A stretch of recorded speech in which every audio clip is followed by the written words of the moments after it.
just had to let you know you're mine. Hands on your body, I don't wanna waste no time. Assalamualaikum warahmatullahi wabarakatuh. Kepada yang terhormat Ibu Sri Haryanti selaku dosen pengampu mata kuliah Aspek Hukum dalam Bisnis. Sebelumnya perkenalkan, nama saya Valentino Ramadan dengan NIM 22404073. Di sini saya akan menjelaskan tentang hukum kepailitan, mulai dari analisis kasus kepailitan di perusahaan berbasis syariah, terus fokus pada pemenuhan kewajiban sesuai dengan prinsip Islam. Berikut video penjelasannya.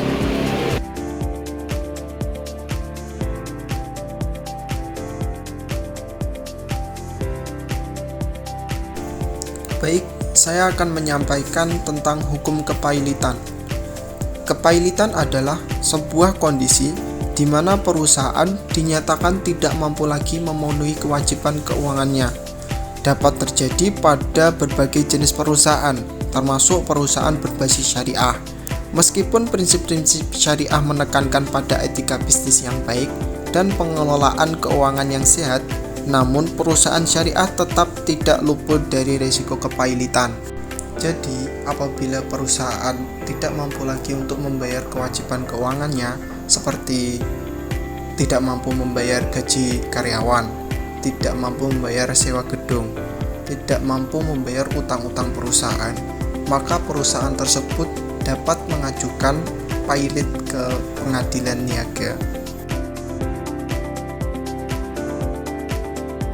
Untuk faktor-faktor penyebab kepailitan perusahaan syariah itu ada berbagai macam. Yang pertama, mismanagement, kesalahan dalam pengambilan keputusan seperti keputusan investasi yang buruk, kesalahan dalam perencanaan yang strategis, atau manajemen risiko yang lemah dapat menyebabkan kerugian finansial yang signifikan.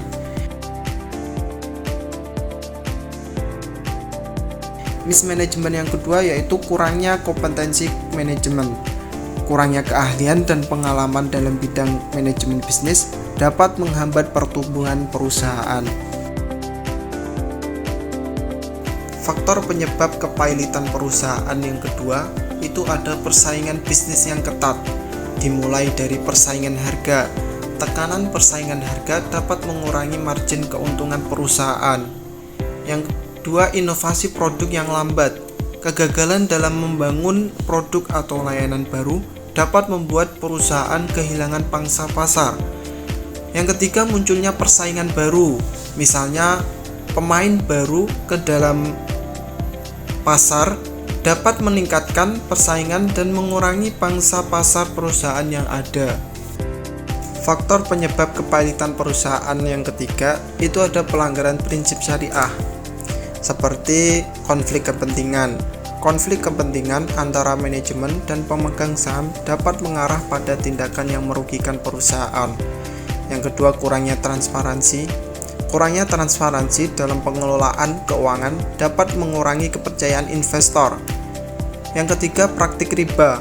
Meskipun dilarang dalam Islam, praktik riba dalam bentuk terselubung masih dapat terjadi dan berdampak negatif terhadap kinerja perusahaan.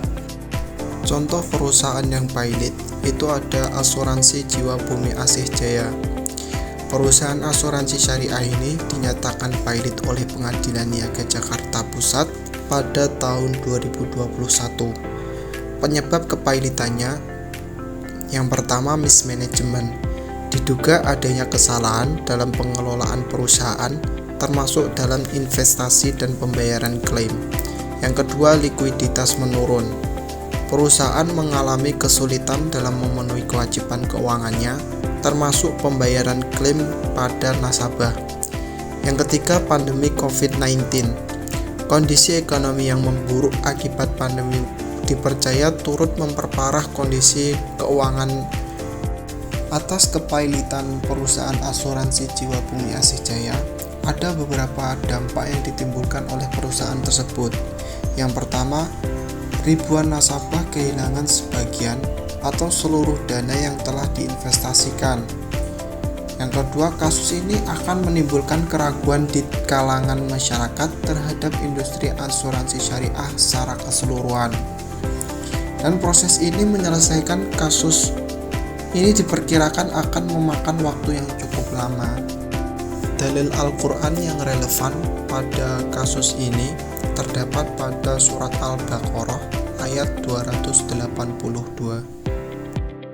Bismillahirrahmanirrahim. Ya ayyuhalladzina amanu idza tadayantum bidainin ila ajalin musamman faktubuh wal yaktub bainakum katibun bil adli wa la ya'ta kitabun ay yaktuba kama 'allamahu Allahu falyaktub wal yumlil alladhi 'alayhi al-haqq wal yattaqillaha rabbahu wa la yabkhas minhu syai'a fa in kana alladhi 'alayhi al-haqq safihan aw dha'ifan أو لا يستطيع أن يمله فليملل وليه بالعدل واستشهدوا شهيدين من رجالكم فإن لم يكونا رجلين فرجل وامرأتان ممن ترضون من الشهداء أن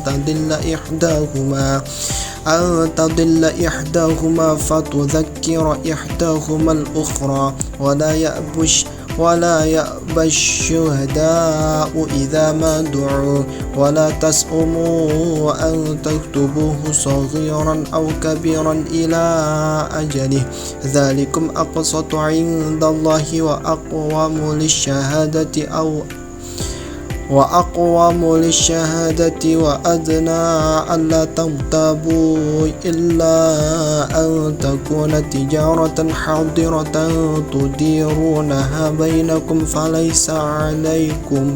فليس عليكم جناح ألا تكتبوها وأشهدوا إذا تبايعتم ولا يضار كاتب ولا شهيد وإن تفعلوا فإنه فسوق بكم واتقوا الله ويعلمكم الله والله بكل شيء عليم.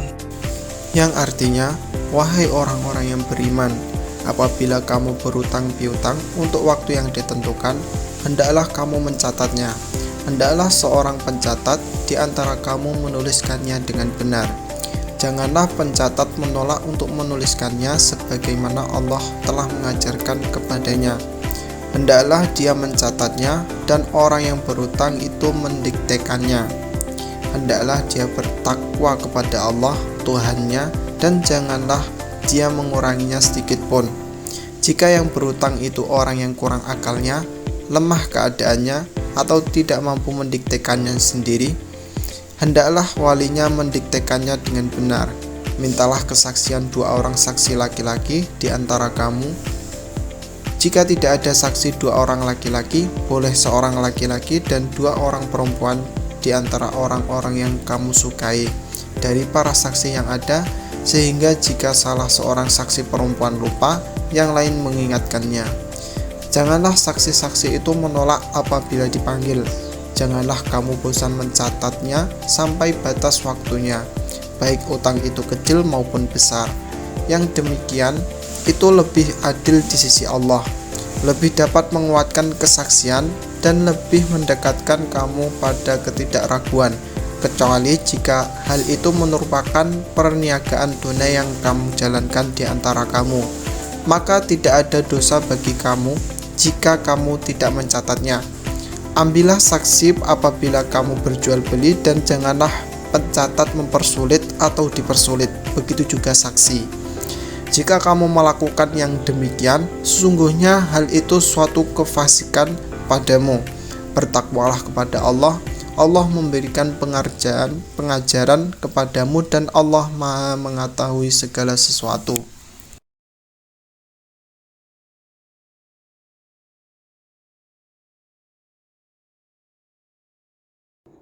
Baik, itu saja video penjelasan yang dapat saya sampaikan. Untuk kurangnya saya memohon maaf. Wassalamualaikum warahmatullahi wabarakatuh.